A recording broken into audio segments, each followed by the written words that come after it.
വേറൊരു ചാപ്പലുണ്ട്. അപ്പോൾ അവിടെ പോയിരുന്ന് കുറേ കരഞ്ഞു. അപ്പോൾ അതുകൊണ്ട് ഞാൻ വേണ്ട ചേച്ചി ഞാനിനി കുമ്പസാരിക്കുന്നില്ല എന്ന് പറഞ്ഞ് ഞാൻ സെഷന് പോയിരിക്കുന്നു. പക്ഷെ എനിക്ക് അവിടെ ഇരുന്നിട്ട് ഭയങ്കര ഞാൻ ഇത്രയും എഫേർട്ട് എടുത്തിട്ട് എന്താ ഇങ്ങനെ സംഭവിച്ചത് എന്നുള്ളൊരു മൈൻഡ് എനിക്ക് വന്നു.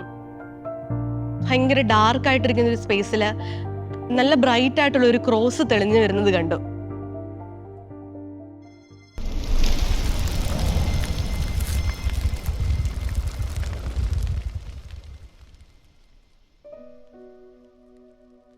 Praise God. ഞാൻ ഏഞ്ചൽ ടി ജോൺ ടെക്നോ പാർക്കിൽ വർക്ക് ചെയ്യുന്നു. 25 ഇയർ ബിടെക് പാസ് ഔട്ട്. വിശുദ്ധി വിടാതെ കർത്താവിനെ ദർശിക്കാൻ സാധ്യമല്ല. എൻ്റെ സൺഡേ സ്കൂൾ പഠനകാലത്ത് ഇങ്ങനെ ഒരു പ്രസംഗ മത്സരത്തിന് പോയപ്പോൾ അപ്പ എനിക്ക് എഴുതി തന്ന പ്രസംഗം ഇങ്ങനെ ഓർക്കുമായിരുന്നു. അതിൽ കൂടുതലും ഓരോ കൂദാശകളിലൂടെ ഈശോ നമ്മൾ എങ്ങനെ വിശദീകരിക്കുന്നു എന്നായിരുന്നു അപ്പം എനിക്ക് എഴുതി തന്നത്. അന്ന് മുതലേ ഫാമിലി ബാക്ക്ഗ്രൗണ്ട് കൊണ്ടും വിശുദ്ധരുടെ ബുക്കുകൾ വായിക്കുന്നത് കൊണ്ടും വിശുദ്ധ കുമ്പസാരവും കുർബാനയും നമ്മൾ എത്രമാത്രം വിശദീകരിക്കുന്നുവെന്നും ഈശോയിലേക്ക് അടുപ്പിക്കുന്നു എന്നൊക്കെ ഒരുപാട് അനുഭവിച്ചറിയാൻ സാധിച്ചിട്ടുണ്ട്. അതുകൊണ്ട് തന്നെ ഡെയിലി മാസ് മുടക്കാതെ, സ്കൂളിൽ പഠിക്കുമ്പോൾ തന്നെ ഡെയിലി മാസ് മുടക്കാതെയും ഒരു 2 ആഴ്ച 3 ആഴ്ച അല്ലെങ്കിൽ 1 മാസം മാക്സിമം അതിനുള്ളിൽ കുമ്പസാരിക്കാനൊക്കെ പരിശ്രമിക്കുമായിരുന്നു. അപ്പോൾ ഇങ്ങനെ കൊച്ചിലെ മുതലേ ഇങ്ങനെ അപ്പ അമ്മയൊക്കെ ധ്യാനത്തിനൊക്കെ കൊണ്ടുവരുന്നു. അപ്പോൾ അത് ഒരു 2 ഇയേഴ്സ് ഗ്യാപ്പിലൊക്കെ ഇടയ്ക്കിടയ്ക്കൊക്കെ ധ്യാനത്തിന് വന്ന് എനിക്കും ഒരു റൊട്ടീനായിട്ട് മാറി. അങ്ങനെ ഇരിക്കുമ്പോഴാണ് ഞാൻ എൻ്റെ എൻജിനീയറിംഗ് ലൈഫ് സ്റ്റാർട്ട് ചെയ്യുന്ന സമയത്ത് ദൈവകരുണയുടെ ധ്യാനത്തിന് 2023 പോകുന്നത്. അപ്പോൾ അവിടെ ആ സമയത്ത് ഇതിനായിട്ട് ഒരുങ്ങുന്ന സമയത്താണ് അറിഞ്ഞത് ഇങ്ങനെ ദൈവകരുണയുടെ തിരുനാളിന് നമ്മൾ ഒരുങ്ങി കുമ്പസാരിച്ച് കുർബാന സ്വീകരിച്ച പൂർണ്ണ ദണ്ഡവിമോചനമുണ്ട്, അതുവരെയുള്ള നമ്മുടെ പാപങ്ങളെല്ലാം ഈശോ ക്ഷമിക്കുന്നു എന്നൊക്കെ. അപ്പോൾ ഞാൻ ഭയങ്കര എക്സൈറ്റഡ് ആയി. എനിക്ക് അതിൽ ഒരു വിശുദ്ധയാകാൻ സാധിക്കുമല്ലോ, അങ്ങനെയൊക്കെ ഭയങ്കര സന്തോഷം തോന്നി. അപ്പോൾ അതിനുവേണ്ടി ഞാനും ഒരുങ്ങാൻ തുടങ്ങി. ഇപ്പോൾ നമ്മൾ ധ്യാനത്തിന് മുമ്പ് നമുക്ക് കുറച്ചധികം ടൈം കിട്ടുമല്ലോ നന്നായിട്ടൊന്ന് കൺഫെഷന് പ്രിപ്പയർ ചെയ്യാനും. അപ്പോൾ ഞാൻ വിചാരിച്ചു ഈ കുമ്പസാരം നന്നായി ഒരുങ്ങി അതുവരെയുള്ള പാപങ്ങളെല്ലാം മോചിക്കാൻ ഈശോ റെഡിയാണല്ലോ, അപ്പോൾ ഞാനും നന്നായി എഫേർട്ട് ഇടാം. അങ്ങനെ ഞാനും ഇതുപോലെ ധ്യാനത്തിൻ്റെ ഓരോ സെഷൻസ് കഴിയുമ്പോൾ ബ്രേക്കിൻ്റെ ടൈമും എക്സാമിനൊക്കെ പഠിക്കുന്ന പോലെ രാത്രി 12 മണി 1 മണിക്കൊക്കെ ആ ബുക്ക് വെച്ചിട്ട് ഓരോന്നും ഇരുന്ന് പ്രിപ്പയർ ചെയ്യാനും. അത് ഈ പ്രാവശ്യം പ്രിപ്പയർ ചെയ്ത മെത്തേഡ് വേറെ ആയിരുന്നു. ഇങ്ങനെ പരിശുദ്ധാത്മാവിനോടുള്ള പ്രാർത്ഥന ചൊല്ലിയിട്ട് ഓരോ കൽപ്പനകൾ എടുക്കും. അപ്പോൾ എനിക്ക് നന്നായി ഒരുങ്ങാൻ പറ്റുന്ന പോലെ എനിക്ക് തന്നെ ഫീൽ ചെയ്തു. നന്നായി മറന്നുപോയ കാര്യങ്ങൾ അതൊക്കെ ഓർത്തെടുത്ത് എഴുതാനൊക്കെ പറ്റി. അപ്പോൾ ഞാൻ ഭയങ്കര നല്ലൊരു കുമ്പസാരം നടത്താലോ എന്നുള്ളൊരു സന്തോഷത്തിലായിരുന്നു. എങ്കിലും എൻ്റെ മൈൻഡിലൊരു കൺസേൺ ഉണ്ടായിരുന്നു. ഇപ്പോൾ പണ്ടൊക്കെ ധ്യാനത്തിന് മുമ്പ് പ്രത്യേകിച്ചിട്ടുണ്ടല്ലോ, നമ്മൾ ഒരുപാട് പേര് ക്യൂ നിൽക്കുമ്പം അച്ഛന്മാർ കുറേ പാപങ്ങൾ പറഞ്ഞാലും 1-2 സെൻറ്റൻസിൽ ടോട്ടലി ഒരു ഉപദേശം തരും, പോകും. അപ്പോൾ അങ്ങനെ ആയിരിക്കുമല്ലോ, എങ്കിൽ പോലും എനിക്കെല്ലാം കുമ്പസാരിക്കാൻ പറ്റുമല്ലോ എന്നുള്ള ഹാപ്പിനെസ്സിൽ ഞാനും ആ ക്യൂവിൽ നിന്നു. പക്ഷെ എൻ്റെ മൈൻഡിൽ ഈ ഒരു കൺസേൺ ഉണ്ട്, ഇനി ടൈം കൂടി പോവോ, അച്ഛൻ വഴക്ക് പറയുമോ. പക്ഷെ വഴക്ക് പറയില്ല എന്നുള്ള രീതിയിൽ ഞാൻ ചെന്നു ഇരിക്കുന്നു. ഞാൻ പറഞ്ഞു തുടങ്ങി. എൻ്റെ കയ്യിൽ പേപ്പർ ഉണ്ടായിരുന്നു. ആ പേപ്പർ കണ്ടിട്ട് കുറേ ഉണ്ടെന്ന് തോന്നിയിട്ടാണോ എന്തോന്നറിയില്ല, കുറച്ച് പറഞ്ഞു തുടങ്ങിയപ്പോഴും അച്ഛൻ ചോദിച്ചു, സഹോദരി ഇന്ന് കഴിയുമോ, ഇന്നുവെല്ലാം കഴിയുമോ, അങ്ങനെ ഒരു രീതിയിൽ ചോദിച്ചു. അപ്പോൾ എനിക്കത് ഭയങ്കര വിഷമമായി. ഞാനിങ്ങനെ ഒരുങ്ങി കാര്യമായിട്ട് വന്നിട്ട് അച്ഛൻ എന്താ അങ്ങനെ ചോദിച്ചേ. അപ്പം ഞാനങ്ങ് മിണ്ടാതിരുന്നു. എന്നിട്ട് അച്ഛൻ പറഞ്ഞു, ഇമ്പോർട്ടൻ്റ് ആയിട്ടുള്ളത് പറ, ഇത്രയും പേര് ക്യൂ നിൽക്കുമല്ലേ, ഇത്രയും നേരം സമയം എടുത്താൽ എങ്ങനെ. അപ്പോഴത്തേക്കും ഞാനങ്ങ് ഭയങ്കര മൂഡ് ഔട്ടായി. ഞാനിങ്ങനെ ഇത്രയും 2-3 ദിവസം എന്തിനാ ഉറക്കം വിളിച്ചപ്പോൾ ഇരുന്ന് ഇത്രയും പ്രിപ്പയർ ചെയ്തേ, ഈശോ എനിക്ക് എന്താ നല്ലൊരു കൺഫെഷൻ തരാത്തത്. അപ്പം ഞാൻ സൈലൻ്റായി. അച്ഛൻ അത്രയും പറഞ്ഞതിന് ഉപദേശം നൽകി, ബ്ലെസ്സിങ് നൽകി വിട്ടു. ഞാൻ എന്നിട്ട് വേറൊരു ചാപ്പലുണ്ട്, അപ്പോൾ അവിടെ പോയിരുന്ന് കുറേ കരഞ്ഞു. എനിക്ക് മനസ്സിലാവുന്നില്ല ഞാൻ എന്താ തെറ്റ് ചെയ്തത്, അതോ അച്ഛൻ ഇങ്ങനെ ചെയ്യാൻ പാടുണ്ടോ. ഒരുപാട് ഞാൻ ഇരുന്ന് കരഞ്ഞിട്ട് അതിൻ്റെ ലാസ്റ്റ് ഞാൻ ഭയങ്കര ഒപ്പോസിഷൻ റിയാക്ഷൻ ആയിരുന്നു. ഇങ്ങനെ ഇനി കുമ്പസാരിക്കണ്ട, ഇനി കുമ്പസാരൊക്കെ മതി. ഞാൻ ഇങ്ങനെ ആലോചിച്ചു, ആദ്യമായിട്ടായിരിക്കും ഒരാൾ ധ്യാനത്തിന് വന്നിട്ട് ഇനി കുമ്പസാരിക്കുന്നില്ല എന്നൊക്കെ തീരുമാനിക്കുന്നത്. അങ്ങനെ ഇരുന്നിട്ട് തിരിച്ച് ഞാൻ താഴെ ധ്യാനം സെഷൻ നടക്കുന്നിടത്ത് വന്നിട്ട് അപ്പോൾ ആ വോളണ്ടിയർ ചേച്ചിയോട് ഞാനിങ്ങനെ സംഭവം പറഞ്ഞു. ഞാൻ കൺഫെഷന് ചെന്നു, പക്ഷെ എനിക്ക് മൊത്തം ആക്കുന്നതിന് മുമ്പ് പറഞ്ഞു വിട്ടു. അപ്പോൾ ആ ചേച്ചി പറഞ്ഞു, അതിനെന്നാ അടുത്ത ക്യൂ നിന്നോ, കുമ്പസാരിച്ചോളാൻ പറഞ്ഞു. പക്ഷെ എൻ്റെ മൈൻഡിൽ ഭയങ്കര എതിർപ്പായിരുന്നു. ഞാൻ കുമ്പസാരിക്കുന്നില്ല എന്നുള്ളൊരു മൈൻഡ് സെറ്റിലോട്ടായിരുന്നു. അപ്പോൾ അതുകൊണ്ട് ഞാൻ വേണ്ട ചേച്ചി ഞാനിനി കുമ്പസാരിക്കുന്നില്ല എന്ന് പറഞ്ഞ് ഞാൻ സെഷന് പോയിരിക്കുന്നു. പക്ഷെ എനിക്ക് അവിടെ ഇരുന്നിട്ട് ഭയങ്കര ഞാൻ ഇത്രയും എഫേർട്ട് എടുത്തിട്ട് എന്താ ഇങ്ങനെ സംഭവിച്ചത് എന്നുള്ളൊരു മൈൻഡ് എനിക്ക് വന്നു.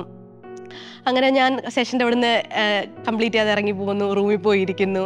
അപ്പോൾ ഈ ചേച്ചി അത് നോട്ട് ചെയ്തു. ചേച്ചി പുറകെ വന്നിട്ട് കുമ്പസാരിക്കാട്ടോ എന്ന് പറയും. ഞാൻ പറഞ്ഞു വേണ്ട, സാരമില്ല എന്ന് പറയുന്നു. അങ്ങനെ ഞാൻ പിന്നെ റെഗുലർ സെഷൻ അറ്റൻഡ് ചെയ്യുന്നില്ല, റൂമിൽ കിടക്കുന്നു, വയ്യാന്ന് പറഞ്ഞ് കിടക്കുന്നു. അത് നെക്സ്റ്റ് ഡേ ആവുന്നു. നെക്സ്റ്റ് ഡേ രാവിലെ ചേച്ചി വിളിച്ചിട്ട് പറഞ്ഞു കുമ്പസാരിക്കാൻ ചെല്ലുക കേട്ടോ. ഞാൻ പറഞ്ഞു വേണ്ട, സാരമില്ല എന്ന് പറഞ്ഞു.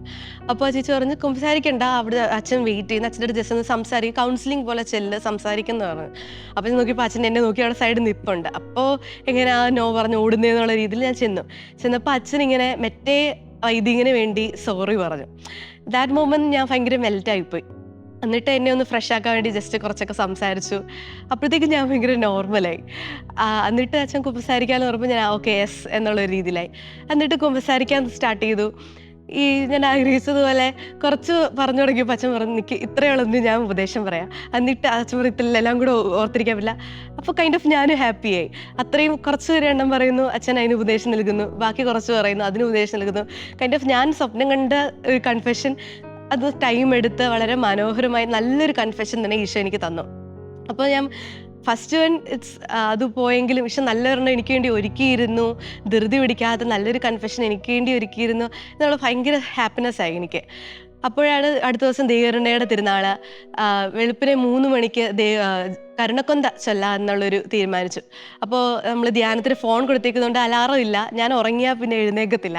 അപ്പോൾ പിന്നെ ചെന്നാൽ പിന്നെ ഉറങ്ങണ്ട, 3 മണി വരെ കരുണക്കൊന്ത ചൊല്ലിയിട്ട് പോയി കിടക്കാം. അങ്ങനെ ഞാനൊരു പ്രോഗ്രാം ചട്ടൊക്കെ പോലെ ഞാൻ തന്നെ ആദ്യം ജപമാല ചൊല്ലുന്നു, ധ്യാനത്തിന് ശേഷം ജപമാല ചൊല്ലുന്നു, ബൈബിൾ വയ്ക്കുന്നു. അങ്ങനെ സിസ്റ്റമാറ്റിക്ക് 3 മണി വരെ ഫില്ല് ചെയ്യാനുള്ള കാര്യങ്ങളൊക്കെ ചാർട്ട് ചെയ്ത് അതനുസരിച്ച് ചെയ്ത് വരുമായിരുന്നു.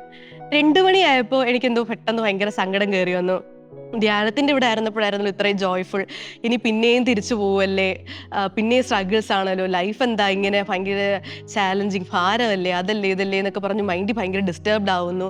അപ്പം ഞാൻ വിചാരിച്ചു എന്നാൽ പിന്നെ ഒന്നും വേണ്ട, പോയി കിടന്നുറങ്ങാമെന്ന് പറഞ്ഞ് 2 മണിയായപ്പോൾ ഞാൻ ഇരുന്ന ചാപ്പലിലെ ചെയർ തന്നെ ലീൻ ചെയ്ത് ജസ്റ്റ് ഒന്ന് ഉറങ്ങാൻ തുടങ്ങി. അത് നന്നായിട്ട് അങ്ങ് ഉറങ്ങിപ്പോയപ്പം ആ ഉറക്കത്തിൽ ഞാൻ ഭയങ്കര ഡാർക്കായിട്ടിരിക്കുന്ന ഒരു സ്പേസിൽ നല്ല ബ്രൈറ്റ് ആയിട്ടുള്ള ഒരു ക്രോസ് തെളിഞ്ഞു വരുന്നത് കണ്ടു. അത് കണ്ട് ഞാൻ എഴുന്നേക്കുക. ആ ക്രോസ് കണ്ടപ്പോൾ എനിക്ക് ഭയങ്കര ഒരു ആശ്വാസമാണ് തോന്നിയത്. നമ്മുടെ ഭാരങ്ങൾ ചുമന്നുകൊണ്ട് നമുക്ക് വേണ്ടി ഈശോ എല്ലാം ചെയ്തിട്ടുണ്ട്. അങ്ങനെ ഒരു സന്തോഷത്തോടെ ഞാൻ ഉറക്കത്തിൽ നിന്ന് എഴുന്നേറ്റ് വരുന്നു. 3 മണിയാവാൻ ജസ്റ്റ് 10 മിനിറ്റ്സേ ഉള്ളായിരുന്നു. അപ്പോൾ അങ്ങനെ ഞാൻ കരുണയുടെ ജപമാല ചൊല്ലുന്നു ഹാപ്പി ആയിട്ട്, എന്നിട്ട് പോയി കിടന്നുറങ്ങുന്നു. അപ്പോൾ ഈ ഒരു ഇൻസിഡൻറ്റ് വഴി എനിക്ക് 2 കാര്യങ്ങളാണ് എൻ്റെ ലൈഫിൽ ഇൻകോർപ്പറേറ്റ് ചെയ്യാൻ പറ്റിയത്. ഒന്ന്, ഞാനിങ്ങനെ കൂട്ടി വെച്ച് കുമ്പസാരം ഇങ്ങനെ ധ്യാനത്തിനൊക്കെ പോകുമ്പോൾ അതിനെക്കാട്ടിലും ഞാൻ ഇപ്പം ഒരു പ്രൈവറ്റ് ചാറ്റ് പോലെ വാട്സാപ്പിൽ ഇങ്ങനെ ഞാൻ മാത്രമുള്ളതിൽ സ്റ്റാർട്ട് ചെയ്തു. അപ്പോൾ ഈച്ച് ഡേ പേഴ്സണൽ പ്രെയർ കഴിയുമ്പം ഇങ്ങനെ എന്തെങ്കിലും വീഴ്ചകൾ വന്നിട്ടുണ്ടെങ്കിൽ ജസ്റ്റ് നോട്ട് ചെയ്ത് വെക്കും. അല്ലെങ്കിൽ എന്തെങ്കിലും പാപ സാഹചര്യങ്ങളിൽ പെട്ടിട്ട് എന്തെങ്കിലും പറ്റിയിട്ടുണ്ടെങ്കിൽ അന്നേരം തന്നെ നോട്ട് ചെയ്ത് വെക്കും. അങ്ങനെയൊക്കെ ചെയ്യാൻ തുടങ്ങിയപ്പം എനിക്ക് ഒരാഴ്ച അല്ലെങ്കിൽ കൺഫെഷൻ്റെ ആ ഒരു ലെങ്ത്തും ബ്യൂട്ടിയും നന്നായിട്ട് മെയിൻറ്റെയിൻ ചെയ്യാനായിട്ട് പറ്റി. അതേപോലെ ഞാൻ അന്ന് ആഗ്രഹിച്ചതാ എന്നും 3 മണിക്ക് ഈ കരുണയുടെ ജപമാല ചൊല്ലാൻ പറ്റിയിരുന്നെങ്കിലോ ഈശോയെ ഇങ്ങനെ ആഗ്രഹിച്ചായിരുന്നു. ക്ലാസ്സിലാണെങ്കിൽ പോലും പഠിപ്പിക്കുന്ന സമയമാണെങ്കിൽ പോലും ജസ്റ്റ് ഒന്ന് ചൊല്ലായിരുന്നല്ലോ എന്നൊക്കെ ഇങ്ങനെ മൈൻഡ് ആഗ്രഹിച്ചു. നടക്കോ ഇല്ലയോ എന്നറിയില്ലെങ്കിൽ ആഗ്രഹിച്ചു. പക്ഷേ ഈ 2 വർഷമായിട്ട് 3 മണിയാകുമ്പോൾ തന്നെ ഞാൻ എങ്ങനെ എൻ്റെ വാച്ചിൽ നോക്കുന്നുണ്ട്. അതിപ്പോൾ ഞാൻ ഈശോയെ കരുണയായിരിക്കണമെങ്കിൽ അങ്ങനെയെങ്കിലും അറ്റ്ലീസ്റ്റ് ചൊല്ലാൻ പറ്റുന്നുണ്ട്. ഒരിക്കൽ ഇതുപോലെ ഞങ്ങൾ ഈ സ്റ്റഡി ലീവിൻ്റെ സമയത്ത് ഹോസ്റ്റലിൽ സ്റ്റഡി റൂമിൽ ഇരിക്കുമായിരുന്നു. അപ്പോൾ കുറച്ച് ജീസസ് യൂത്ത് ഒക്കെ ഉണ്ട്. അപ്പോൾ 3 മണിയാകുമ്പോൾ ഞങ്ങൾ സ്റ്റഡി റൂമിൽ ഇരുന്ന് ഒരുമിച്ച് കരുണക്കൊന്ത ചൊല്ലും. വേറൊരു അവസരത്തിൽ എൻ്റെ ഒരു ജൂനിയർ ജീസസ് യൂത്ത് മാത്രമായിരുന്നു ഉണ്ടായിരുന്നത്. അപ്പോൾ അവൾ പഠിച്ച് ഉറങ്ങുന്ന പോലെ ഭയങ്കര ടയർഡായിട്ട് കിടക്കുമായിരുന്നു.